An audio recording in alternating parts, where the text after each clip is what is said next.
अस्सलामुअलैकुम दोस्तों, NG academy में खुश आमदीद। आज हम कुछ बेसिक जुमले सीखने वाले हैं जो कि फेसबुक, यूट्यूब, इंस्टाग्राम और ट्विटर पे बहुत ज़्यादा इस्तेमाल होते हैं। अगर आपको इंग्लिश बिल्कुल नहीं आती तो भी परेशानी की कोई बात नहीं, आप इन्हें याद कर लीजिए। इन्हें कैसे बोलना है, कैसे टाइप करना है, ये सीख लीजिए तो भी आप कम्युनिकेट कर सकते हैं, यानी दूसरों के साथ ताल्लुक अपना आगे बढ़ा सकते हैं। तो पहले यह है कि अगर आप किसी फॉरेनर से मुलाकात करते हैं या किसी से भी आप पहली बार मिलते हैं तो सबसे पहले तारुफ होता है। तो इंट्रोडक्शन होगा कैसे, हाय आई एम, यानी hi I am Salman and you. आप उससे उनसे भी उनका नाम पूछेंगे। तो एक बार आपने एक दूसरे का नाम पूछ लिया बहुत ही पोलाइट तरीके के साथ। उसके बाद देखिए, hi Salman, I am Ali, nice to meet you Ali, nice to meet you too. अगर आप उससे ये कहते हैं कि hi I am Salman and you, तो अगला आपको कहता है hi I am Ali, hi Ali, nice to meet you, तो आप उसको ये कहेंगे आगे से। या अगर वो कहता है तो फिर आपने कहना है nice to meet. Where are you from. अब ये आप उस वक्त पूछते हैं जब आप ये जानना चाहते हैं कि अगले का ताल्लुक कहाँ से है, वो कौन से मुल्क से ताल्लुक रखता है, उसकी नेशनलिटी क्या है, वो किस इलाके से ताल्लुक रखता है। Nice to meet you Ali, so where are you from. हो सकता है आपसे कोई ये पूछे, अगला जवाब होगा आई एम फ्रॉम पाकिस्तान। फिर उसके बाद कम्युनिकेशन को आगे बढ़ाते हुए, बात को आगे बढ़ाते हुए, what do you do Salman. अगर वो आपसे पूछे या आप उनसे पूछें कि वो करते क्या हैं, मतलब उनका प्रोफेशन क्या है, काम क्या करते हैं वो। What do you do Salman, I work from home. यानी आप अगर किसी इंस्टीट्यूट में, किसी ऑफिस में, किसी जगह काम नहीं करते, आप घर में काम कर रहे हैं। फॉर एग्जाम्पल आप अगर यूट्यूबर हैं तो आप कहेंगे आई वर्क फ्रॉम होम। उसके बाद है so Salman, what do you like to do in your free time. तो आप अपने फारिग वक्त में क्या करना पसंद करते हैं। अब अगर या तो ये सवाल आप भी कर सकते हैं या अगला आपसे कर सकते हैं, तो भी जवाब क्या होगा इसका, I love to read and make videos for my YouTube channel. मुझे किताबें पढ़ना पसंद है और मैं वीडियोस बनाता हूँ अपने यूट्यूब चैनल के लिए। इसके बाद आएगा व्हाट्स योर फ़ोन नंबर। अगर आप उनका नंबर मालूम करना चाहते हैं तो आप कैसे मालूम करेंगे। आप ये नहीं कहेंगे what is your phone number, ऐसे नहीं कहना है। एक्चुअली जब आप मालूम करेंगे तो कैसे करेंगे। अब इसके दो तरीके हैं। एक तो अगर आप बहुत ज़्यादा फ्री हैं किसी के साथ तो फिर तो आप कह सकते हैं can I get your phone number,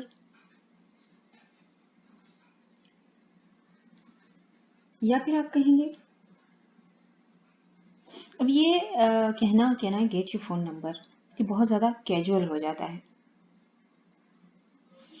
अगर आपने बहुत ज़्यादा पोलाइट तरीके से कहना, आप ज़्यादा फ्री नहीं है, तो फिर आप ये भी कह सकते हैं may I have your number please. ये एक दूसरा सेंटेंस हो जाता है, मीनिंग सेम रहेगी। जिनके साथ आप फ्री हैं, can I get your number, और may I have your number please, ये उनके लिए है जो जिनके साथ आप फ्री नहीं होते, वहाँ आप मे यूज़ करते हैं। फिर इसके बाद है, अगर आप उनसे पूछना चाह रहे हैं कि उनके पास फेसबुक आईडी है या नहीं है, तो आप पूछेंगे डू यू हैव फेसबुक। आप ये भी पूछ सकते हैं आर यू ऑन फेसबुक। दोनों का मतलब सेम है, कोई डिफरेंस नहीं। अब किसी को अगर शुक्रिया अदा करना हो, अब ये वाला जुमला आपने बहुत कम सुना होगा, थैंक्स सो मच। हम थैंक्स अलग इस्तेमाल करते हैं और थैंक यू सो मच अलग इस्तेमाल करते हैं, मगर ये भी ठीक है। नेटिव स्पीकर्स जो हैं जिनकी ज़बान इंग्लिश है वो ये कहते हैं और ये बिल्कुल ठीक है, इसमें कोई गलती नहीं है। तो आप कह सकते हैं थैंक्स सो मच, फिर उसके बाद कोई भी बात जिसके लिए आप थैंक कर रहे हैं वो भी आप आगे ऐड कर सकते हैं उसके साथ। तो यहाँ पे जैसा कि है thank you so much for liking my video, या फिर आप कह सकते हैं thank you so much for commenting on my video, I really appreciate. अब आप बहुत ज़्यादा, आपको कमेंट पसंद आया है किसी बंदे का अपने वीडियो पर और आप उसे बहुत ज़्यादा लाइक कर रहे हैं तो उस कमेंट को, तो फिर आप बहुत ज़्यादा पोलाइट वे में कहेंगे I really appreciate your help. अब अगर कोई आपकी हेल्प कर देता है, कोई आपको कोई अच्छा मशवरा दे देता है, जैसे कि बहुत सारे लोग यूट्यूब पे मशवरा भी देते हैं जब आप नए होते हैं, तो यहाँ बहुत अच्छे लोग भी हैं कि आप इस चीज़ में ये तब्दीली लाइए, ऐसा कीजिए, वैसा कीजिए, तो आप उनको अप्रिशिएट भी कर सकते हैं, जैसे कि I really appreciate your help. Thank you so much for liking my video, I really appreciate it. अब अगर किसी ने बहुत अच्छा कमेंट किया है तो आप उसे ये कह दीजिए, तो ये एक अच्छी बात हो जाती है कि किसी का शुक्रिया इतने पोलाइट वे में अदा करना। फिर इसके बाद है thank you so much, I really appreciate you like my video. आप ये भी कह सकते हैं, दोनों का मतलब सेम रहेगा, कोई डिफरेंस नहीं, सिर्फ फ्रेजेस आगे पीछे हैं, इससे कोई फर्क नहीं पड़ता। तो जो आपको आसान लगता है, जो आपको कहने में बोलने में आसान लगता है, आप उसे याद कीजिए। अब अगर आप किसी से माफ़ी मांगना चाह रहे हैं, आई एम सॉरी का मतलब सिर्फ माफ़ी मांगना नहीं होता, अफसोस का इजहार करना भी होता है। जैसे मुझे अफसोस है, मैं शर्मिंदा हूँ, मैं माफ़ी चाहता हूँ, ये तीनों के लिए हम आई एम सॉरी ही इस्तेमाल करते हैं। यहाँ पे हम इस्तेमाल करेंगे you can use really show you are very sorry for something. अगर आप वाकई बहुत ज़्यादा शर्मिंदा है तो आप कह सकते हैं I am really very sorry, I didn't invite you to the party. अब आप किसी को इनवाइट करना भूल गए दोस्तों में, तो आप ये सेंटेंस कह सकते हैं। तो ये मत समझिए कि सॉरी सिर्फ माफ़ी के लिए होता है, सॉरी अफसोस के इजहार के लिए भी होता है। अगर किसी की डेथ हो जाए तब भी आप ये कह सकते हैं कि I am sorry, sorry for your loss, ये भी कहा जाता है। अब उसके बाद है व्हाट डू यू थिंक, आपका क्या ख्याल है। व्हाट डू यू थिंक का मतलब है कि आपका क्या ख्याल है। अगर आप किसी की राय जानना चाहते हैं किसी बारे में, तो आप उससे ये पूछ सकते हैं कि ये मैं करने जा रहा हूँ या मैं करने जा रही हूँ, तो आपकी क्या राय है। तो यहाँ पर है I am not sure if we should paint the room yellow और ब्लू, व्हाट यू थिंक। अगर किसी बारे में आप श्योर नहीं हैं तो आप पूछ सकते हैं। तो यहाँ पर यह है कि भाई मुझे समझ नहीं आ रहा कि रूम को येलो पेंट करना है या ब्लू पेंट करना है, तो आपकी क्या राय है, आपका क्या ख्याल है। तो व्हाट यू थिंक, अब क्या ख्याल है। उसके बाद है हाउ डज दैट साउंड। अब हाउ डज दैट साउंड का मतलब ये हरगिज नहीं है कि ये सुनने में कैसा है, ठीक है, ये भी हो सकता है, मगर ये अलग सेंटेंस में इस्तेमाल होता है। ये अगर आप इस तरह इस्तेमाल करें, we could go to a movie, how does that sound, यहाँ इसका हरगिज मतलब नहीं है कि ये सुनने में कैसा है। अब ये सेंटेंस जब आपको कोई आइडिया आप बताते हैं और आप देख रहे हैं कि अगले को वो कैसा लगा, तब आप पूछते हैं, ठीक है। तो ये दोनों जुमले इस्तेमाल, व्हाट यू थिंक वो भी सेम है, किसी की राय मालूम करना, हाउ डज दैट साउंड ये भी सेम है, किसी की राय मालूम करना। जैसे we could go to a movie, हम मूवी पे जा सकते हैं, हाउ डज इट साउंड, क्या ख्याल है। दैट साउंड्स ग्रेट, बहुत अच्छा ख्याल है। अगर आइडिया किसी और का आपको पसंद आ जाता है, फॉर एग्जाम्पल अगर कोई और आपको आइडिया देता है और आपको पसंद आ जाता है, तो आप उसकी जगह ये कहेंगे दैट साउंड्स ग्रेट। अब ग्रेट का वर्ड स्पेशली हमारी कम्युनिटी में ज़रूरत से ज़्यादा इस्तेमाल होता है। हर किसी की वीडियो के नीचे आपको ये कमेंट मिलेगा ग्रेट ग्रेट। तो ग्रेट को थोड़ा रिप्लेस कीजिए, इतना ज़्यादा उसे इस्तेमाल मत करिए, क्योंकि ये हर कोई यही यूज़ कर रहा होता है। तो ग्रेट को आप रिप्लेस कर सकते हैं, उसकी जगह आप इस्तेमाल कर सकते हैं ऑसम, परफेक्ट, एक्सीलेंट, फैंटास्टिक। तो थोड़ा वोकैबुलरी भी बढ़ेगी, अगले को भी अच्छा लगेगा। इसके बाद है my mom is baking cookies this afternoon, you could go to my house and eat some, how does that sound. अभी आप किसी से पूछ रहे हैं कि मेरी अम्मी जो है वो कुकीज़ बना रही हैं आज दोपहर में, तो हमारे घर चलते हैं और खाते हैं, क्या ख्याल है। खैर हमारी अम्मियाँ तो कुकीज़ नहीं बनाती हैं घरों में, हम तो बेकरी से ही ख़रीदते हैं, हलवा बना सकती हैं अलबत्ता। तो अगर आप ये किसी से पूछना चाह रहे हैं या कोई और अगर आपसे पूछता है फॉर एग्जाम्पल, तो दैट साउंड्स फैंटास्टिक। तो कहने का मकसद ये है कि अगर आपसे कोई पूछता है आपकी राय, तब आप ये सेंटेंस कहेंगे दैट साउंड्स फैंटास्टिक और दैट साउंड्स ग्रेट, मगर ग्रेट को रिप्लेस कीजिए, मेरा मशवरा यही होगा। ओह नेवर माइंड। अब ये ओह नेवर माइंड जब हम इस्तेमाल करते हैं तो ये बहुत ही पोलाइट वे में कोई बात नहीं जैसा कि कहना कोई बात नहीं। Did you watch my new video, no I didn't. अगर आपकी न्यू वीडियो रिलीज हुई है, आपने किसी को कुछ कहा है करने को और वो नहीं करता तो क्यों नहीं किया, नहीं ऐसा नहीं कहते। फॉरेन कंट्रीज में ऐसा नहीं होता, वहाँ बातचीत बड़े ही पोलाइट मैनर में की जाती है। तो oh never mind, did you watch my video? No I didn't, नहीं मैंने नहीं देखी। अब ये एक बंदा पूछ रहा है, ए जो है वो पूछ रहा है बी से, क्या तुमने मेरा नया वीडियो देखा? वो कहता है नहीं। तो ए उसको कह रहा है ओह नेवर माइंड, कोई बात नहीं, नहीं नहीं नहीं नहीं क्यों नहीं देखा। इसके बाद वो हो गए फ्रेजेस आपके जो बहुत ज़्यादा इस्तेमाल में आते। अब अगर आप तो उस पे फेसबुक पे या यूट्यूब पे या ट्विटर पे किसी के साथ कोई काम कर रहे हैं, फॉर एग्जांपल, यानी होता है ना लोग एडवर्टाइजमेंट करते हैं या किसी किस्म का कोई बिजनेस करते हैं, तो वहां पे आप कौन कौन से फ्रेजेस इस्तेमाल करेंगे वो भी यहाँ पे हैं। हेलो दिस इज सारा speaking, how can I help you. अब ये टेलीफोन पे इस्तेमाल होता है। अगर आप किसी को कॉल करें, हेलो दिस इज सारा speaking, how can I help you, मैं आपकी क्या हेल्प कर सकता हूँ, मैं आपके लिए क्या कर सकता हूँ, ये भी आप इसकी माने ये भी ले सकते हैं। You can replace moment with minute, I will be with you in a minute.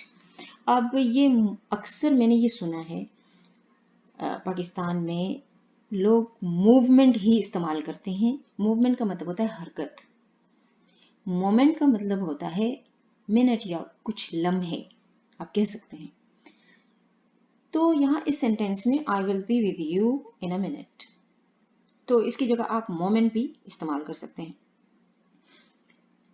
अब इसमें ये भी है, एक और भी आप इसको रिप्लेस भी कर सकते हैं इससे कि I will be right with you, कि बस मैं कुछ देर में आ रहा हूँ, या वेट करने को आप कहते हैं जस्ट अ मोमेंट प्लीज, वो मूवमेंट नहीं होता एक्चुअली, वो मोमेंट होता है।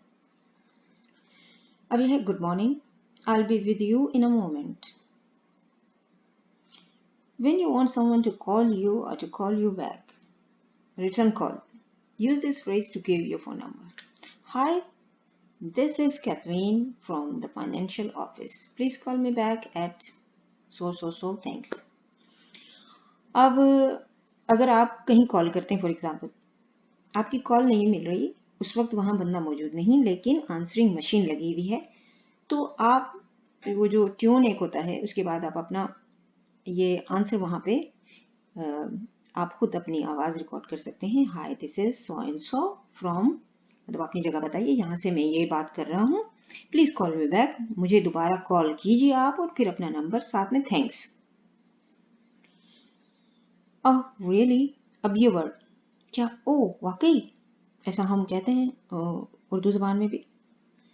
अब यहाँ पे ए है, so Salman is coming tonight at 8, right. अब जो ए है वो ये कह रहा है कि सलमान आज रात 8 बजे पहुंचने वाला है। अब उसको वो कंफर्म नहीं है, वो श्योर नहीं है, वो पूछ रहा है, राइट। अब अगर राइट लगा दिया इसका मतलब वो पूछ रहा है। अब दूसरे को भी नहीं मालूम, बी कह रहे हैं ओह रियली, यानी ओह रियली क्या वाकई। अब एक्चुअली का वर्ड हम कहाँ इस्तेमाल करते हैं, डिड यू कॉन्टेक्ट अली, तुमने अली के साथ कॉन्टेक्ट किया। अब बी कह रहा है एक्चुअली। अब एक्चुअली का मतलब ये असल में, जब हम बात करते हैं सेंटेंस में लगाते हैं ना असल में, तो असल में की जगह एक्चुअली का इस्तेमाल होता है। Actually my battery is about to die but I will contact him soon, मेरी बैटरी जो है वो तकरीबन खत्म होने वाली है। अबाउट टू डाई मीन्स तकरीबन खत्म होने वाली है, तकरीबन मरने वाली नहीं है, तकरीबन खत्म होने वाली है। But I will contact him soon, मैं उससे जल्दी रब्ता करूंगा। इसके बाद है I am just about to. अब अगर आप कुछ स्टार्ट करने जा रहे हैं बहुत ही जल्दी, वेरी सून में मतलब आप अगले दिन कुछ कर रहे हैं या अगले 2 दिनों में कुछ कर रहे हैं या आप उसी दिन कुछ देर बाद कुछ कर रहे हैं, तो यहाँ पे ये सेंटेंस इस्तेमाल होता है आई एम जस्ट और I am about to. I am just about to भी कह सकते हैं, I am just about to send those messages. अब मैं, हो सकता है मैं किसी से कॉल पे बात कर रही हूँ और मैं उसे कह रही हूँ कि ये रख दो, मैंने अभी ये मैसेजेस सेंड करने हैं, तो something that we are going to do right after that. मतलब ये कि कुछ ऐसा जो कि हम फौरन ही करने वाले हैं, तब हम ये सेंटेंस इस्तेमाल करते हैं I am just about to. I am just about to go and pick up some coffee, मैं जा रही हूँ कुछ कॉफी लेने। डू यू वांट एनीथिंग, अब ये कैफेटेरिया से अगर आप कुछ खरीद रहे हैं कि I am about to go, मैं जाने लगी हूँ, and pick up some coffee, coffee लेने, डू यू वांट एनीथिंग, क्या आपको भी कुछ चाहिए। अब अगर आप इंग्लिश सीख रहे हैं, फॉर एग्जाम्पल आप इंग्लिश की क्लास ले रहे हैं, इंग्लिश सीख रहे हैं, तो आप यहाँ पे कौन कौन से सेंटेंसेस इस्तेमाल करते हैं। आई एम लर्निंग इंग्लिश, मैं इंग्लिश सीख रहा हूँ या मैं इंग्लिश सीख रही हूँ। My name is Sophie and I am learning English, मेरा नाम सोफी है और मैं इंग्लिश सीख रही हूँ। आई डोंट अंडरस्टैंड, मुझे समझ नहीं आई, आई डोंट अंडरस्टैंड। तो इसे आप ये भी कह सकते हैं पोलाइट वे में, सॉरी आई डोंट अंडरस्टैंड। ये ज़्यादा बेहतर रहता है बजाय इसके कहने के कि I don't understand. Could you repeat that please. अब अगर आप किसी से बात कर रहे हैं, आपको वो बात समझ नहीं आई और आप उसे वो कह रहे हैं कि दोबारा कहे वो, तो आप ये कहेंगे could you repeat that please, और ये भी कह सकते हैं could you please repeat that, दोनों का मतलब सेम रहेगा। उसके बाद है इसकी जगह एक और भी कह सकते हैं आप, could you please talk slower, या ये भी कह सकते हैं could you please talk slowly, दोनों उसी सेम मीनिंग उसकी वही सेम रहेगी। Thank you that helps a lot, शुक्रिया, thank you that helps a lot. अब फॉर एग्जाम्पल आपको कोई चीज़ समझ नहीं आई, किसी ने समझा दिया आपको, तो वहां ये सेंटेंस होगा दैट हेल्प्स अ लॉट, यानी ये बहुत काम आएगा, तो ये बहुत काम आएगा, ये बहुत मदद करेगा वहाँ, ये यूजुअली इसका हम उर्दू में मीनिंग लेंगे ये बहुत काम आएगा, दैट हेल्प्स अ लॉट। अब Ali could you please make the font bigger.